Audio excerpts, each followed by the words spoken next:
Hello students. बेटा हम जो लास्ट क्लास में हमने पढ़ा था प्रोटीन और उसकी क्लासिफिकेशन, और क्लासिफिकेशन में एक छोटा सा माइनर सा टॉपिक रह गया था, वो भी हमें आज कंप्लीट करना है। और आज जो हमें पढ़ना है नोमेनक्लेचर ऑफ एमिनो एसिड्स पढ़ना है, पेप्टाइड बॉन्ड पढ़ने हैं और क्लासिफिकेशन पढ़ना है, physical properties of alpha amino acids पढ़ना है। ठीक है ना। तो सबसे पहले हम बात करेंगे the remaining topic essential and non essential, यानी हम क्लासिफिकेशन कर रहे हैं।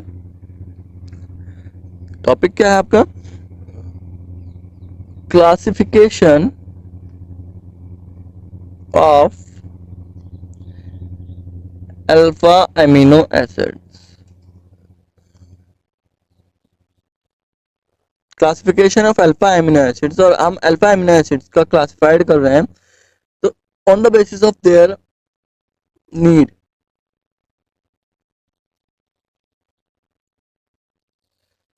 किस बेस पर कर रहे हैं बेटा? ऑन द बेसिस ऑफ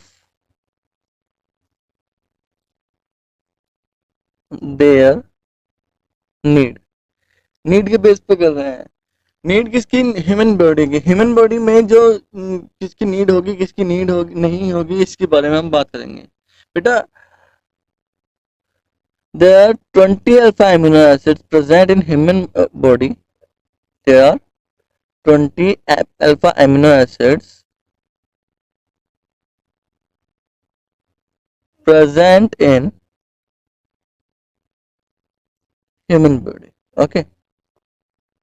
ये 20 अल्फा एमिनो एसिड्स प्रेजेंट होते हैं ह्यूमन बॉडी के अंदर, और जिनसे प्रोटीन का फॉर्मेशन ह्यूमन बॉडी के अंदर होता है।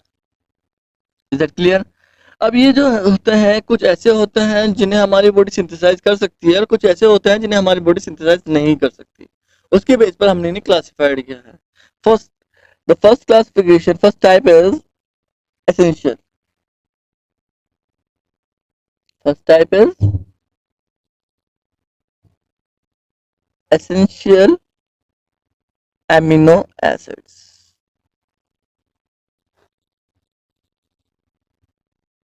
Okay, the first is essential amino acids. Essential amino acids कौन से होते हैं? ऐसे अमीनो एसिड्स होते हैं जिन्हें हमें अपनी डाइट में लेना जरूरी होता है। कौन से? Those alpha amino acids, those alpha amino acids which cannot synthesize by human body, जिन्हें ह्यूमन बॉडी सिंथेसाइज नहीं कर सकती, and they are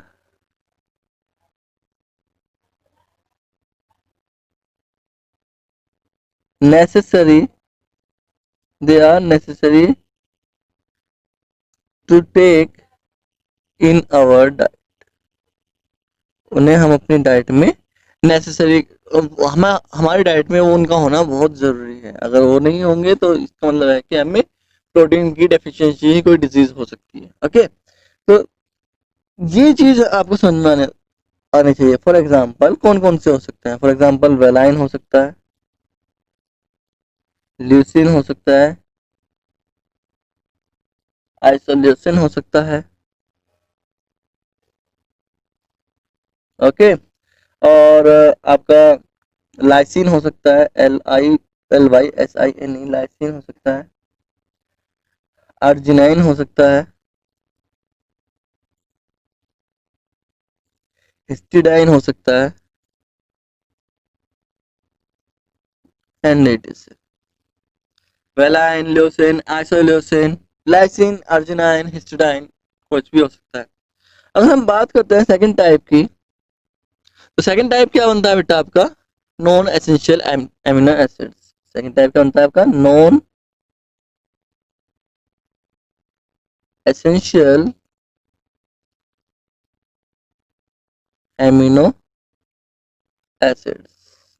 non essential amino acids बनते हैं तो ऐसे एमिनो एसिड जिनका हमारी बॉडी सिंथेसाइज कर सकती है, जिन्हें हमें डाइट में लेना ज़रूरी नहीं है, यानी जिन्हें हम डाइट में लें या न लें, doesn't matter.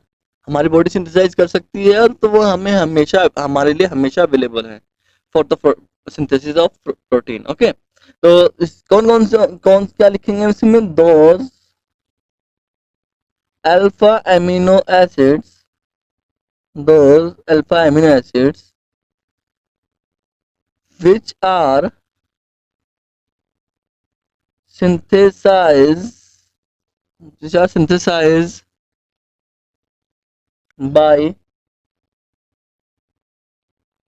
human body, which are synthesized by human body, are known as non-essential non-essential alpha amino acids. Okay, एक चीज ये आपको क्लियर होनी चाहिए। इधर फॉर एग्जांपल, इसमें कोई आप एग्जांपल ले सकते हो, ग्लाइसिन ले सकते हो, GLYCINE ग्लाइसिन ले सकते हो, एलानाइन ले सकते हो, ALANI, एलानाइन हो सकता है आपका, ग्लाइसिन हो सकता है, सेरीन हो सकता है, सेराइन। ओके, और सिस्टीन हो सकता है, CYSTEINE, सिस्टीन हो सकता है आपका, एस्पार्टिक एसिड हो सकता है,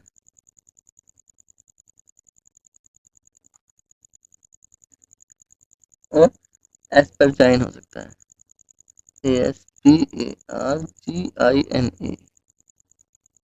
तो ये आपको लर्न करने हैं, ये जो आपके एसेंशियल एंड नॉन एसेंशियल जो होते हैं।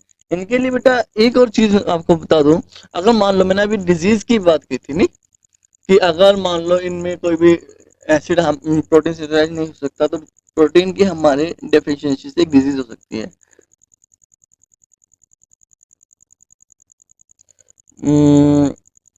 लिख देते हैं, deficiency of protein cause a disease named kwashiorkor।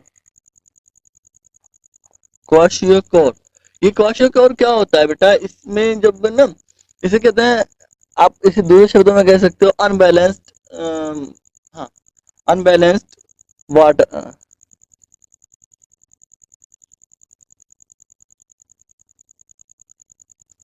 Disturb water balance in human body. Human body में ये वाटर बैलेंस को डिस्टर्ब कर देता है। अब इससे क्या होता है कि आपके कोई कोई ऑर्गन फूलने लगता है, जैसे कि आपका स्टमक फूलने लगता है, कभी कभी आपको प्यास ज्यादा लगती है, कभी कभी क्या होता है कि स्किन पर रेशेज आ जाते हैं, और बाल झड़ने लगते हैं। ये सब चीजें इस बीमारी से हो सकती हैं, ठीक है ना। और वेट का कम होना, हाइट के अकॉर्डिंग हाइट ज्यादा है, this is the kwashiorkor, deficiency of protein, disease caused by deficiency of protein. अब हम बात करते हैं इनके नॉमेनक्लेचर की। Nomenclature of alpha amino acids. Alpha amino acids के नॉमेनक्लेचर की बेटा बात करते हैं, तो मैं आपको बता दूं कि alpha amino acids, for example मैं सबसे सिंपल लेता हूं, ग्लाइसिन का एग्जांपल ले लेते हैं हम। ग्लाइसिन जो है, GLICINE, ग्लाइसिन का जो फॉर्मूला बनता है बेटा, वो बनता है NH2CH2COOH। इसका मतलब ये हो गया alpha amino ethanoic acid. Okay, alpha amino ethanoic acid, या ऐसे आप अल्फा एमिनो ना कह के टू एमिनो कह सकते हो, two amino ethanoic acid. these are the IUPAC name. यानी आपके जो अमीनो एसिड्स होते हैं, इनके IUPAC नेम हो सकते हैं, बट आईपीएसी इन्हें कंसिडर करता है एज देयर कॉमन नेम, इनके कॉमन नेम के अकॉर्डिंग ही इन्हें कंसिडर करता है। यानी अगर मैं इसे ग्लाइसिन लिखूं, it is more better than this because of IUPAC से कंसिडर करता है। दैट मीन्स हम कह सकते हैं कि अल्फा अमीनो एसिड्स का जो नोमेनक्लेचर होता है उनके कॉमन नेम से ही लिए गए हैं, यानी इनके नाम जो है कॉमन नेम से ही लिए गए हैं। Is that clear? जैसे कि ग्लाइसिन, सेरीन, और इनका कॉमन नेम लेने का भी एक रीजन है। ग्लाइसिन जो वर्ड जिसे हम बात करते हैं ग्लाइसिन को, ग्लाइसिन एक वर्ड जो है वो ग्रीक वर्ड ग्लाइकोज से ड्राइव हुआ है। किससे ड्राइव हुआ है? ग्लाइकोज से। ग्लाइकोज का होता है मीनिंग स्वीट, और बिकॉज ग्लाइसिन जो है स्वीट इन टेस्ट होता है तो इसे हम ग्लाइसिन बोलते हैं ग्लाइकोज से। समझ में वाली बात आपको? तो हर कोई किसी न किसी लेटर से डेरिवेट हुआ है। आपको याद रखना है बेटा, इनका जब नाम आप लिखते हो तो इनके के नाम आपको दो तरीके से लिखे जाते हैं। पूरा नाम आप लिखते हो या फिर आपने वर्ड सिंबल, लेटर सिंबल लिखते हो। और इनके दो तरीके के सिंबल होते हैं, एक तो 3 लेटर सिंबल और एक 1 लेटर सिंबल। 3 लेटर सिंबल जो होगा वो मोस्ट कॉमन है, और जो आपके 1 लेटर सिंबल है वो कॉमन नहीं है। तो आपको क्या करना है? 3 लेटर सिंबल पढ़ने हैं, 3 लेटर सिंबल याद करने हैं। फॉर एग्जाम्पल अगर मैं कहूँ ग्लाइसिन के केस में ही, तो ग्लाइसिन का 3 लेटर सिंबल जो होता है वो GLY होता है, GLY। ओके। एलानाइन का लें, अगर ALAN एलानाइन का लें तो एलानाइन का सिंबल बनता है ALA, 3 लेटर सिंबल। ऐसे ही आप वेलाइन का लें तो वेलाइन का बनता है VAL। ओके। आप ल्यूसिन का लें तो ये बनता है LEU, ल्यूसिन। आइसोल्यूसिन का अगर हम लें तो बनता है ILEU। ठीक है। ऐसे ही फिनाइल एलानाइन का लें, फिनाइल एलानाइन का लें तो फिनाइल एलानाइन का जो बनता है वो बनता है PHE। ओके। तो दीज आर 3 लेटर सिंबल जो आपको पढ़ने हैं। आपको इनके 3 लेटर सिंबल सबके लर्न होने चाहिए। ये बोर्ड एग्जाम्स में ये कुछ भी पूछ सकते हैं इस बारे में। चलिए तो आगे चलते हैं। तो अब बात करते हैं बेटा हम एमिनो एसिड्स की फिजिकल प्रॉपर्टीज की। इसके बारे में नेक्स्ट टॉपिक जो बनता है हमारा वो बनता है physical properties of amino acids. क्या बनता है बेटा? देते हैं हम फिजिकल प्रॉपर्टीज ऑफ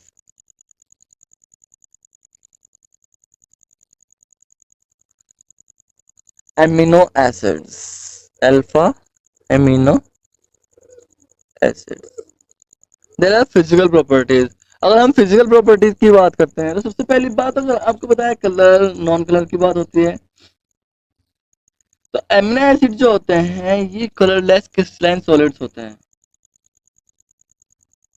ठीक है। These are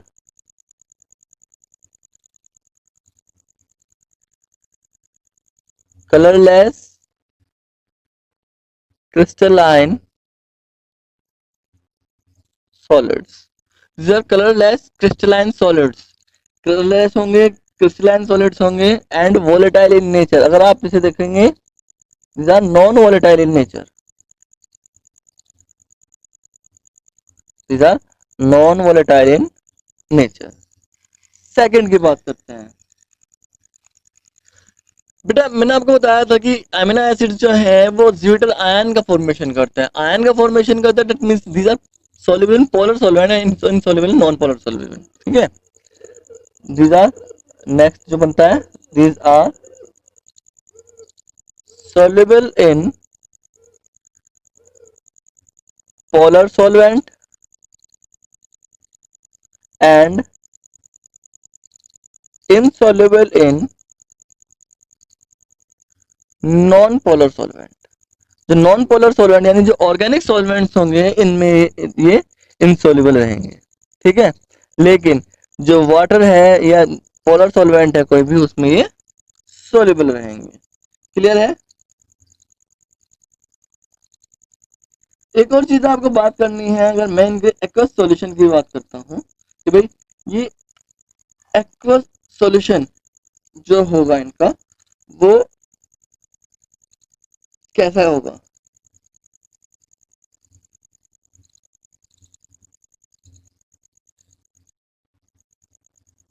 aqueous solution of amino acids, aqueous solutions of amino acids behave like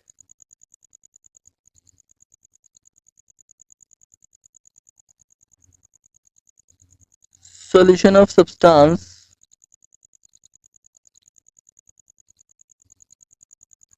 of high dipole moment। Dipole moment आपको पता है क्या होता है। यस, तो डायपोल मोमेंट इनका जो सॉल्यूशन होता है वो ऐसे बिहेव करता है जैसे कि किसी ऐसे हाई डायपोल मोमेंट वाले कोई सॉल्यूशन हो। और ये जो किसके लिए, किस क्यों, because of formation of zwitter ion. ये आप याद रखिएगा, because of formation of zwitter ion, zwitter ion के फॉर्मेशन की वजह से ये होता है। ये जब हमने हीट करते हैं तो ये डिकम्पोज हो जाते हैं। ऑन हीटिंग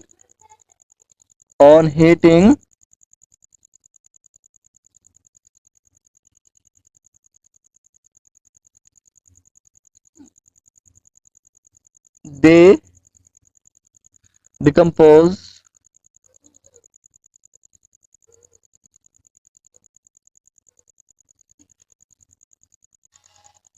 ये चीज आपको याद रखना है, ये डिकम्पोज हो जाते हैं on heating.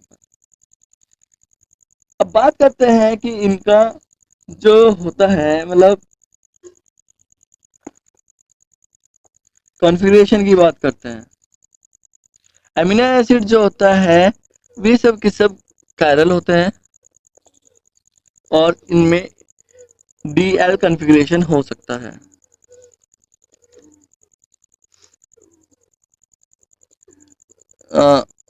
all amino acids show chirality, एक को छोड़कर, एक्सेप्ट ग्लाइसिन, ग्लाइसिन को छोड़कर। अब ग्लाइसिन को क्यों छोड़ना है, ग्लाइसिन में जो कार्बन होता है उस पर दोनों तरफ हाइड्रोजन होता है। अगर मैं बात करता हूँ बेटा, ध्यान से देखिए, NH2Cr जनरल फॉर्मूला जो हमने पढ़ा था वो ये पढ़ा था, और आप देख रहे हो ये R जो है अगर हाइड्रोजन हुआ जो ग्लाइसिन में होता है तो कायरल नहीं होगा, अदरवाइज ये कायरल होता है। तो आपको याद रखना है कि ये अल्फा कार्बन जो होगा आपका, इसके बेस पर ये D और L हो सकता है। क्लियर है आपको, D और L आपके जो कायरलिटी शो करते हैं, बाकी सब ग्लाइसिन को छोड़कर। अमीनो एसिड्स डी और एल फॉर्म में एग्जिस्ट करते हैं। कह लीजिए इन शॉर्ट, अगर आप इन शॉर्ट लिखना चाहें तो आप ये भी लिख सकते हो कि amino acids exist in two stereo isomeric forms, stereo isomeric form. Is that clear. तो ये चीज आपको, ये these are the physical properties of alpha amino acids. Physical properties की बात करते हैं तो इसमें एक नई टर्म आपको यहाँ पर पढ़नी होगी बेटा, आइसो इलेक्ट्रिक पॉइंट के बारे में। किसको क्या पढ़ना होगा आपको, दिस इज द सिक्स। ये आइसो इलेक्ट्रिक पॉइंट शो करते हैं। तो आइसो इलेक्ट्रिक पॉइंट क्या होता है पहले आपको मैं ये बता देता हूँ। Iso electric point, isoelectric point क्या होता है कि भाई जब आपका कोई कोई सब्सटेंस है, आम,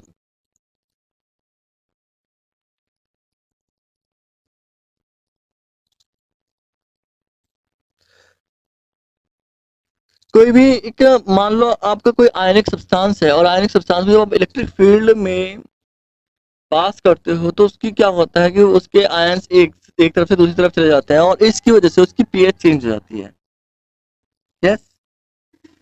तो ये हर किसी के केस में होता है, लेकिन एक पॉइंट ऐसा होता है बेटा जहां पर जिस पॉइंट पर अगर हम उस पर इलेक्ट्रिसिटी पास आउट करें, इलेक्ट्रिक फील्ड में रखें, तो उसकी पीएच चेंज नहीं होती। उस पीएच को, जिस पीएच पर ये चीज हो सकती है, मतलब इलेक्ट्रिसिटी पास करने पर माइग्रेशन नहीं होता आयंस का, वो आपका आइसो इलेक्ट्रिक पॉइंट कहलाता है। मैं दोबारा से समझा रहा हूँ आपको, ध्यान से समझना। देखो, कोई आयनिक सॉल्यूशन है और इस आयनिक सॉल्यूशन को आप इलेक्ट्रिक फील्ड में पास कर रहे हो, या इसमें आप इलेक्ट्रिक फील्ड में रख रहे हो इसे, तो क्या होगा, इसमें आयंस का माइग्रेशन होगा। क्या होगा? इलेक्ट्रिक फील्ड में रख रहे हो, मान लो पॉजिटिव और नेगेटिव में रख रहे हो, तो जो एनायंस होंगे वो इस तरफ आएंगे और कैटायंस जो होंगे वो इस तरफ आ जाएंगे, इकट्ठा हो जाएंगे। तो इस चीज को जब सॉल्यूशन में से कैटायन और एनायन इस तरह से जा रहे हैं, तो इस चीज को हम बोलते हैं माइग्रेशन। क्या बोलते हैं? Migration of ions. अब क्या होता है कि कभी कभी हम आयंस की या कोई सॉल्यूशन की एक ऐसा, मतलब सॉल्यूशन का जो भी कंपाउंड है उसका एक ऐसा पीएच, किसी एक पर्टिकुलर पीएच पर वो माइग्रेशन नहीं होने देता, उस पीएच को हम आइसोइलेक्ट्रिक पॉइंट कहते हैं। समझ में आई बात? फॉर एग्जांपल, अगर मैं इसे आइसोइलेक्ट्रिक पॉइंट को डिफाइन करना चाहूँ तो क्या बनेगा? The pH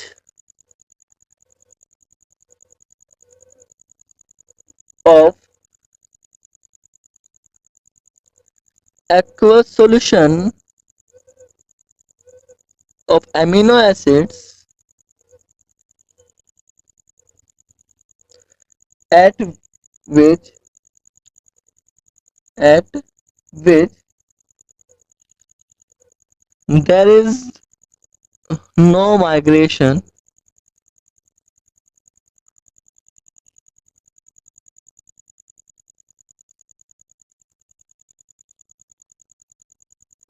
occur under the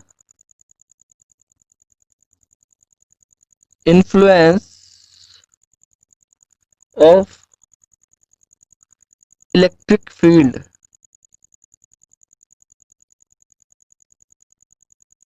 Electric field is known as isoelectric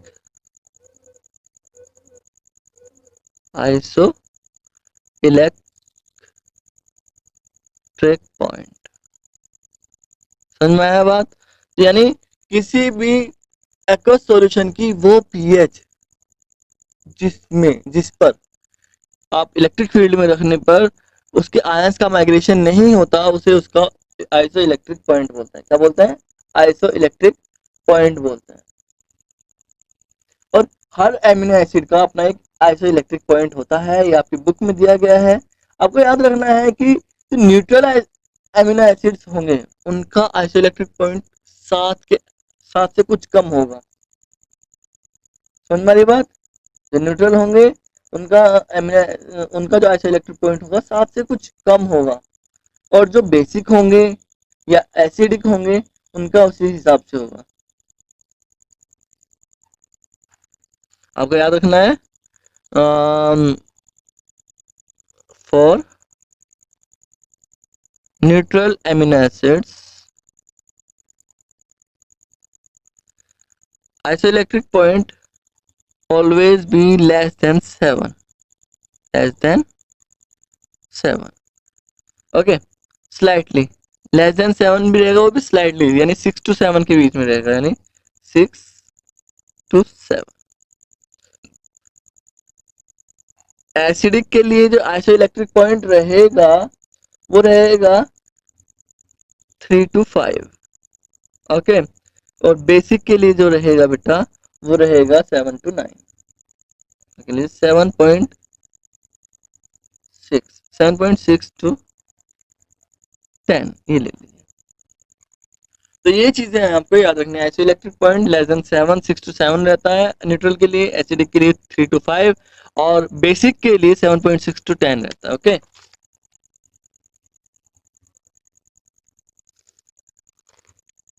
तो ये था आपका आइसोइलेक्ट्रिक पॉइंट या physical properties of alpha amino acids. बाकी हम नेक्स्ट क्लास में करेंगे। Thank you.